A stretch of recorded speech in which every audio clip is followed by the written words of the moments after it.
আসলে এখন এই মোমেন্টে আজকে সাকিব খান, সালমান খান, শাহরুখ খানের মধ্যে কোনো পার্থক্য দেখছি না। লাস্টের টুইস্টটা মারাত্মক ছিল, আর ফুল মুভি এমনি অনেক ভালো লেগেছে।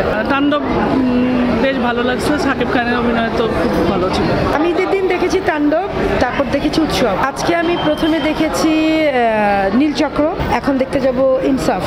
সবাই ভালো, সব ছবি ভালো, সব ছবি ভালো, সবাই হলে আসবেন। আর তাণ্ডবের সাথে শাকিব খানের সাথে কোনো তুলনা নেই, উনি অল ইন অল, উনি অনলি ওয়ান।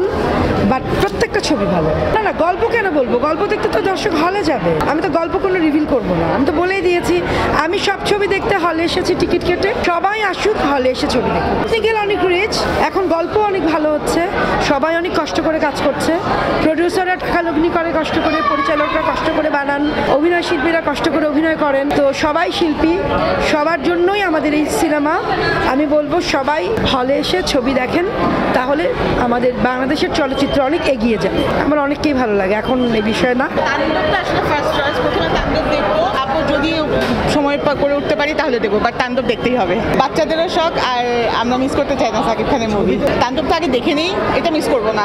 সাকিব খানকে দেখতেই হবে। আসলে সাকিব খানকে দেখার চেয়ে ইম্পর্টেন্ট হচ্ছে আমাদের বাংলাদেশের চলচ্চিত্র যে উন্নতিটা করেছে সেটাকে জাস্ট অ্যাপ্রিসিয়েট করার জন্য, যাতে ভবিষ্যতে এই ধারাটা অব্যাহত থাকে, যাতে আমরা এই ক্যাটাগরির মুভি পাই।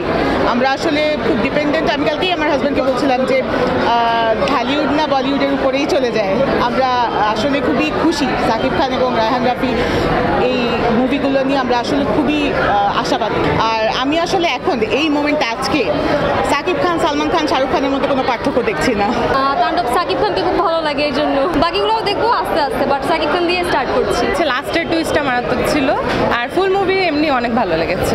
অন্যরকম ছিল, মানে তুফানে আমরা একটা লুক দেখেছি, ওটার একটা ভিন্ন রকম লুক এবার পেলাম, এই আর কি। আজকে ইনসাফ দেখতে যাচ্ছি। শরীফুল রাজকে অনেক ভালো লাগে। আমরা আসলে পরান মুভিটা যখন দেখেছিলাম তখনই অনেক ভালো লেগেছে, কারণ ওটা একটা অন্যরকম ইয়া ছিল, আর ওই সময় ক্রেজও ছিল, স্বাভাবিক।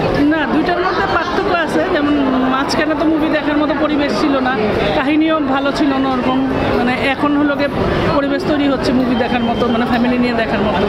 না, এখন পরিবার সহ মোটামুটি দেখা যাচ্ছে, আর ভবিষ্যতেও মনে হয় আরও ভালো করবে এই আশাই আমরা করি, যাতে আমরা পরিবার নিয়ে দেখতে পারি।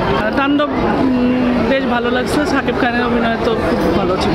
সময়ের মধ্যে সাকিব খানকে বেশি ভালো লাগে, আর তারপরে শরীফুল রাজ।